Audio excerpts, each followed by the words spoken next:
Ocala, Gainesville, The Villages, 1370 AM, 96.3 FM, The Source.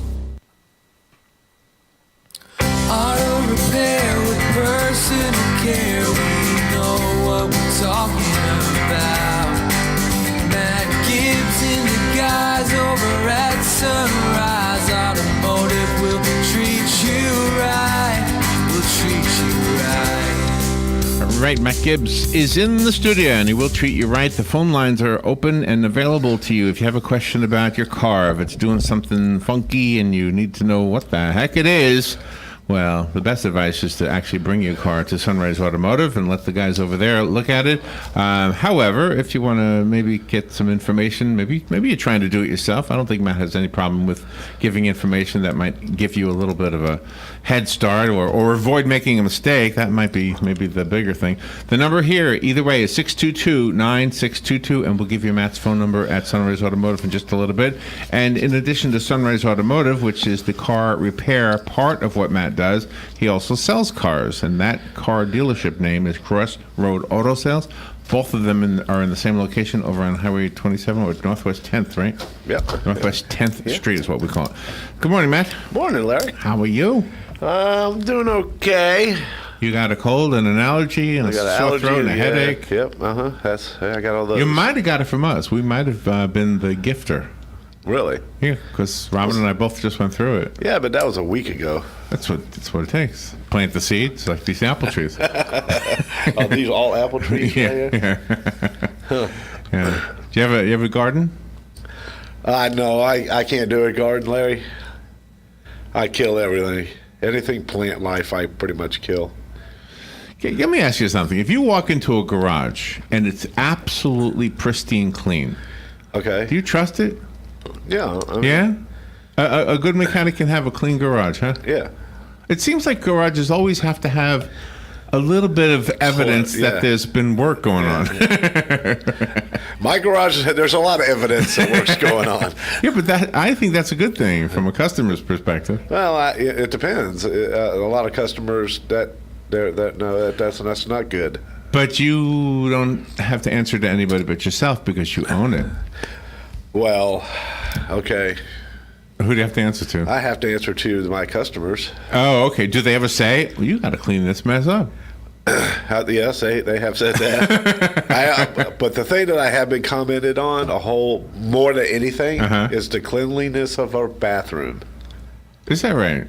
And your waiting room too. Yes, the waiting room's nice. Yeah. The waiting room, I had my wife come in there, and I said, we just need to give this a woman's touch. So it has the woman's touch, but then it has the guy touch too. Because I got some the old stuff in there. Right, and you know what I like about the waiting room is, I know this is silly, the car ornament. The hood ornament. The Oldsmobile. Yeah, when I saw that, I remember thinking, oh my gosh, how come we don't have these anymore? I don't know why it looked cool. There's got to be a museum of hood ornaments somewhere. There's got to be. That was the Oldsmobile Rocket. The reason that the Oldsmobile Rocket is in there is because that's really where I got my start, was at the Oldsmobile dealership. Oldsmobile GMC. Oh, there's a sentimental reason. Yeah, there was actually absolutely, and the golf stuff. Yeah. When I was going to Forest High School, I used to go across the street over there to that was your place. Toots Golf at the time when I was in high school. And what's going on with that building now? Is it sold? It's gone, brother. Oh, they tore it down? Yeah, it's gone. It's not there no more. Huh. It's sad. That's where I got my start right there. Did you ever see George Albright's garage in his back? I think that's a golf station, isn't it? Yeah, well, he's got a lot of golf stuff back in there. Yeah. Yep. So he must have been. I mean, we had him in the studio and we did ask him about it, but I can't remember if he had worked in one when he was a kid or not. Yeah, I did. That's why I know where there's a 1965 big old, it's about the size of one of those windows right there, that pane. Oh, really? And it's an original porcelain golf sign. Oh, wow. And I see it all the time. And the guy says I could have it if I just replace it with a big Texaco one. Oh, and did you? No, I can't find a Texaco one. Oh, my gosh. But that sign, I don't know how much money that sign would go for. I have a car dealer question for you. Okay. There was a story about a guy who opened up a car dealership, and his brother has a shoe store. Okay. And his brother always measures the feet of the customer before he ever even looks for a shoe. And so he had the idea to measure the customers looking for cars before he ever recommended a car. And I think Matt did that. I think Matt persuaded me to get an SUV. I didn't have to measure you, Larry. All I had to look at you. One look. That's all it took. I mean, I never thought of that before. But that makes sense, doesn't it? Yeah, like the other day, we had a car come in the shop. It was one of the, it was a M5 Cobra kit car. You know, the Cobra cars. Yeah. I'm looking at this car, and I'm looking at me, and I'm looking at this car, and I'm looking at me, and I said, hey Matt, I have a mechanic named Matt. Will you move this car for me, man? I'm not getting in this thing. But the other way would it work? Because I've seen the tiniest little women climbing down out of these big trucks. Oh, yeah. So that's probably not part of it. There was a story in the news. I wanted to ask you this.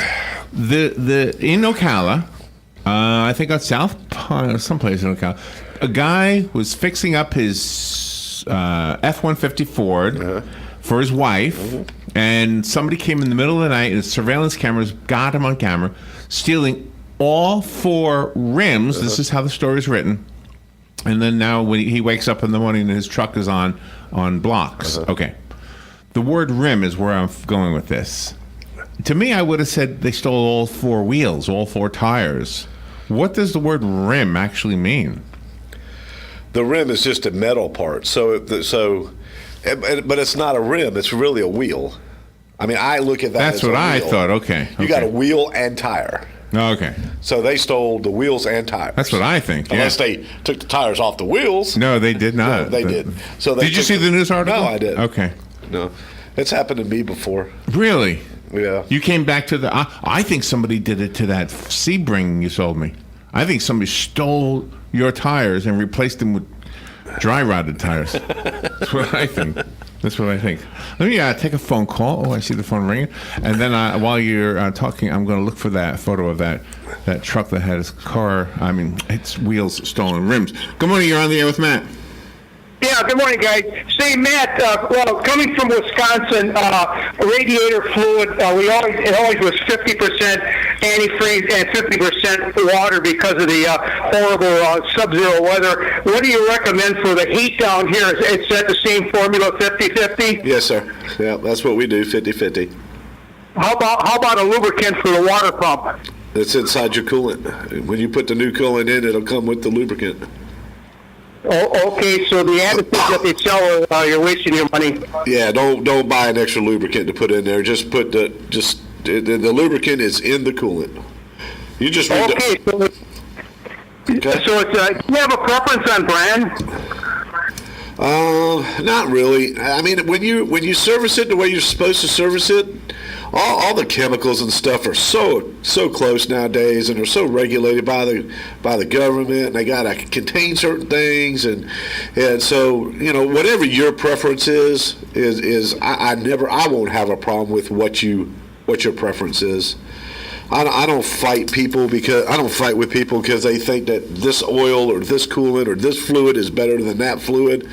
Hey, whatever you believe that's what you believe, and as long as you service it, that's the big thing, servicing it. You can't service it and 20 years later say that this chemical stinks because look, it's turned to rust. Well, you're not supposed to let it go 20 years. You know what I'm saying? Do what you're supposed to do and do it how you're supposed to do it, and you won't have no problems with it. Okay, all brands are 50-50 mixture, right? I mean, you can look at the bottle, and it'll tell you how they want that particular brand, mixed. What we do is I buy coolant in 55-gallon drums, so ours is 50-50. If you look at most all of the coolant out there, it's going to be a 50-50. Some of it you can buy just pour straight in. It's already diluted. It's already 50-50 in the bottle. So but what they do there is, one bottle of coolant and 1 bottle of water, that's 50-50. So if you buy a gallon that is already pre-diluted, so now you're going to have to buy 2 gallons. And it seems to me like the price on one that's diluted is the same as the one that's, straight coolant. So you end up spending twice the money. I had heard, I don't know if it's true or not, that the heat down here is more harder on your cooling system than sub-zero weather up north. Is there any fact to that? I think it goes both ways. I think that the cold does this and the heat does this. So, I don't think one's greater than the other. It's both of them it's pretty tough. I think that we probably have a longer period of the heat than they do of the cold. I mean, we can go months. We can go a month with temperatures over 95 degrees here. Up north they have months of sub-zero. That's very true. I know up north, your zero weather can be 3-4 months, but down here your heat, it starts like in May and it goes through almost till October, if not later. Right, exactly. So. Yeah. But there again, like I said, just do what you're supposed to do. Yeah. What do you recommend for mileage on your antifreeze to change it? I don't really recommend mileage. I recommend more time. Okay. And back in the day, before there was all the synthetic fluids and stuff, I'd say do it once a year. But now that they've come out with the synthetic fluids, if you want to do it every 2 years. You can go an extra year with the synthetic fluids, and I'm fine with that. The big thing too is keep an eye on it. Pop that. Don't just look inside the little plastic tank. Pop the radiator cap off when it's cold before you start it. Just look inside there. Make sure that that you can see in there's some of the coolant that actually turns to gook after a while. So if you start seeing like a nasty brown film inside the radiator, bring it to my tent, bring it over to the shop. Let me take a look at it. It may just be, hey, let's service that and let's get that stuff out of there, because that will affect your cooling system. Yeah, I think when you tune up your customers, and that's an automatic thing you do is check the antifreeze or the liquid. Yeah, absolutely.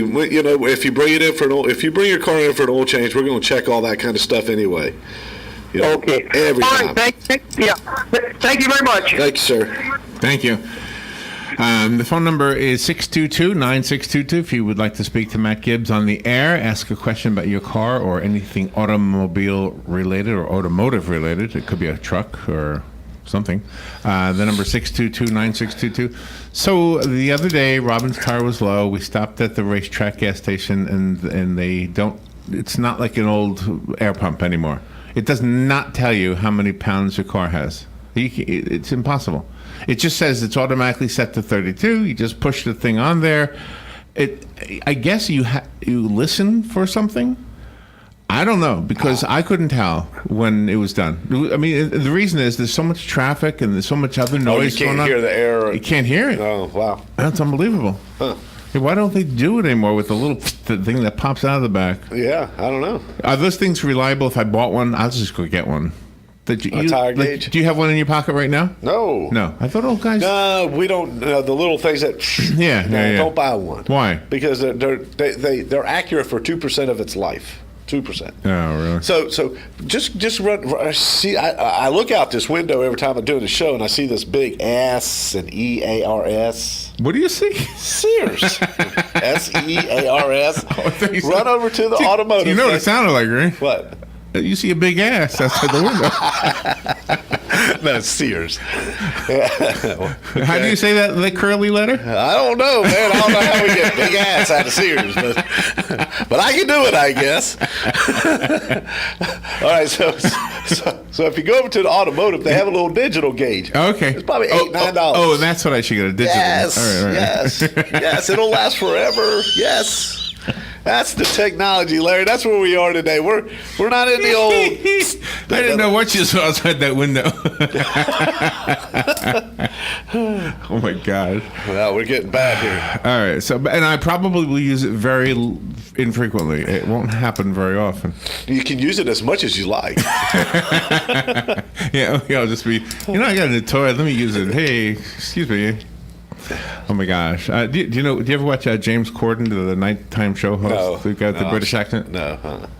I was watching some YouTube videos. He did a crosswalk, Sound of Music, and while the light is red, while people are waiting, he actually gets a whole cast of characters out there doing the Sound of Music, and then when it turns green, they hurry up and get out of the way. They just jump out in the middle of the It's crazy, yeah. It's fun to watch. We were talking about this the other day, the joy of driving. Okay. Do you think people are driving crazier now, or am I just getting old and it's becoming an issue for me? I think they're crazier. That's what it seems like. It seems like they're so paying attention to their phones or something, or am I just getting old? What do you think? I don't know. I think they've always drove pretty crazy myself. Yeah. I think those that drive crazy, and those that drive conservative. I'd say you've always drove very conservative. Your whole life. And why wouldn't one? Well, I can't speak of all the other ones, but I can speak of this one. This one had a little crazy streak in it, Let's go sideways around the corners. Let's. Really? Just for the sake of the feel of it? Just because I don't know, buddy. That was just... Because we've all had this happen, right? You got the guy on your bumper. He can't wait to get around you. You're on a 2-lane road, and you're just so afraid he's going to pass you on a double yellow line, and just something horrible is going to happen. And eventually he passes you, and he's 100 miles up the road. And you're just tooling along at your normal rate, and you're thanking God that he's not behind you anymore. Then you get to the traffic light, and there he is. He didn't get any farther than you. Right? That's right. Except for he thought he did. Yeah. I figured it out one time. When I was commuting in New York, I used to see people just speeding down the road. And I knew that they couldn't be going any more than 20 miles because we were close to the city, and that's pretty much where everybody worked. Okay. So I figured it out one time. You're going to get there like 40 seconds sooner than me. That's it. Right. At that speed. And probably not even if you consider traffic lights and everything. Right. So what can you do in 40 seconds?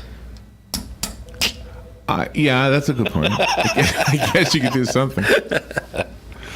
Well, if you were working at a job, I don't know if you ever did this. Did you ever work at a job where you had to clock in? Yes. Okay. So if you got to a job and it was 6 minutes and 1 second late, you would be cut 10% of your hour or something like that. Really? Yeah. Yeah, because 6 minutes is 10% of an hour, right? Yeah. Yeah. But you could get there 5 minutes late and you wouldn't be docked at all. But 6 minutes late. See, I never had that problem. No? I honestly, I can't ever think I've ever been late. Personally, that's me too. I'm always early. Yeah. Yeah, but that was always the rule. And in fact, you couldn't clock in early either. So. Oh, you could? Yeah. Now, I could always clock in early. I could always clock in late. Do you have a clock at your place? No. No?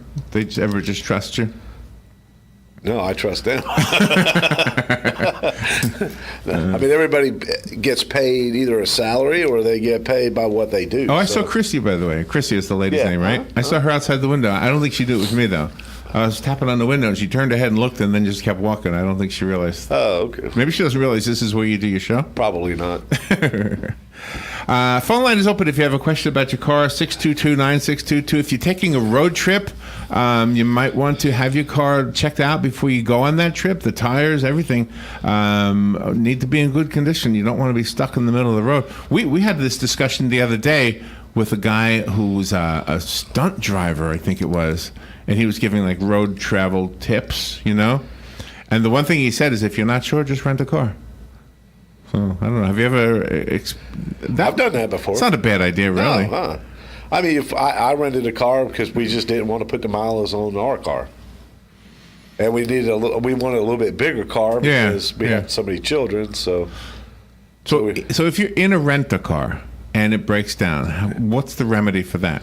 I guess you call up the rental car company and just they bring you another one? I guess so. I don't really know. I've never experienced it before. Yeah. I've had people in rental cars. There's something happened, and they come to our shop, and then they get on the phone, and and the company takes care of them. Oh, I see. And then we've gone and fixed the car or whatever, and then the rental company come back and get it.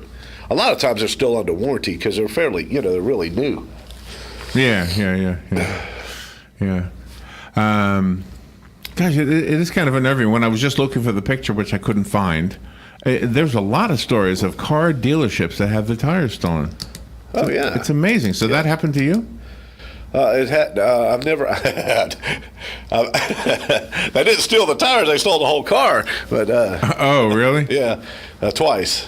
And but yeah, when I was working at the Oldsmobile GMC dealership down on South Pine, we were the dealer for Sherrard vans. They were customized vans, and I told the owner, it was Richard Wright, just became the owner, and I told him, I said, you need to do something with these vans because they're going to break in and steal all the TVs and stereos and wheels and tires.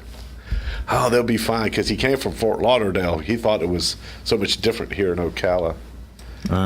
Yeah, like 55 vans. They all got stolen. Everything. Oh my gosh! Oh wow. Yeah. Yeah. And then the first person they look at is me because I'm the one that told them, said, you better do something with all this stuff. They're going to come steal it. Oh, then it my all turns out gosh. steal. So the cops are like, so where were you last night? Really? I was like, I was in bed. Oh my gosh! Did they come to your house to look? No. Oh my gosh! My brother was a mechanic. He lives in California now, and he had a garage in Rainbow Lakes Estates, not too far from here, north of Denellen. And somebody sold him some parts, and he bought them, not knowing that they were stolen. And the police tracked them down somehow. This was 1972 or 3, something way back. Yeah, and he got into a lot of trouble, and nothing ever came of it because they figured out he was telling the truth that he bought them. Right. So that's got to be a problem too. You don't buy parts from people, do you? No, I wouldn't. No, what's big is these tools. Tools.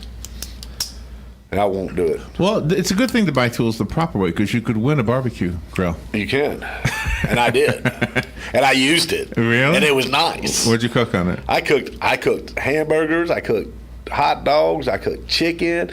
I cooked steak, and I cooked sausage. Nice. Do you have any 4th of July plans? Actually, I don't. My wife is not here right now. Where is she? She's in Tennessee. Oh, yeah, that's right. And my niece is going to have her baby tomorrow. So tonight she's going to the hospital at 8:00 tonight, and then they'll induce labor tomorrow morning. So I'm not sure when. I don't know if my wife will be home for 4th of July. She might be home for the 4th of July, or she might be home the 8th of July. So you have to have a barbecue for a bachelor. The bachelor barbecue. No. We had one for Father's Day, and especially right now because I don't feel good today. I just want to go home and go to bed. I bet, yeah. But that's a week from tomorrow. Yeah. 4th of July. A week from. Yeah, that's right. It is, isn't it? Did you see the story about the lady who had her head stuck in the exhaust pipe? Wow, she must have a little head.